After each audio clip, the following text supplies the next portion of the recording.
আচ্ছা ইমন, তুমি জানলা কেমনে জুতা মারলে ভূত যায়? ও, একদিন আমি রণকদের বাসা থেকে আসছিলাম, তখন দেখি একটা বাসার সামনে অনেক ভিড়। আমি ভিতরে উকি দিতে দেখি একটা হিন্দু পুরোহিত একটা মেয়ের ভিতর থেকে মন্দ আত্মা বের করার চেষ্টা করছে। কিরে, তুই বাতি নিয়ে আমাকে চালাতে এসেছিস?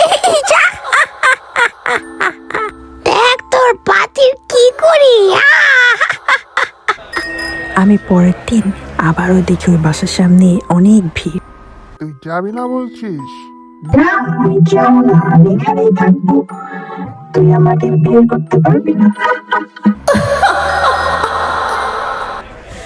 এর পরের দিন দেখি যাবি না, আবার তোর ওই বাপে একই যাবে। বাড়িতে ভিড়। তোর মায়ের আমি ভর্তা বানাবো, দাঁড়া। বেরোবি না, দাঁড়া, তোর মায়ের মারতেছি, দাঁড়া। বেড়া।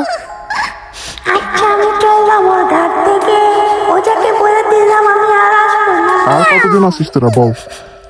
যাবি না, তোর বাপে যাবে, তোর ঘাড়ে যাবে। হ্যাঁ, মারতেই থাকবো তোরে। আমায় মেরো না, ফেরাতে পারবে না। গ্যাসের শয়তানটা। পরের দিন আবার মেয়েটার বাসায় গিয়ে দেখি মেয়েটা বই পড়ে, বুঝলাম মেয়েটা সুস্থ হয়ে গেছে। দেখ দেখ, শয়তানটা আবার আসতেছে। মারো রে, মারো রে, মারো রে, মারো রে।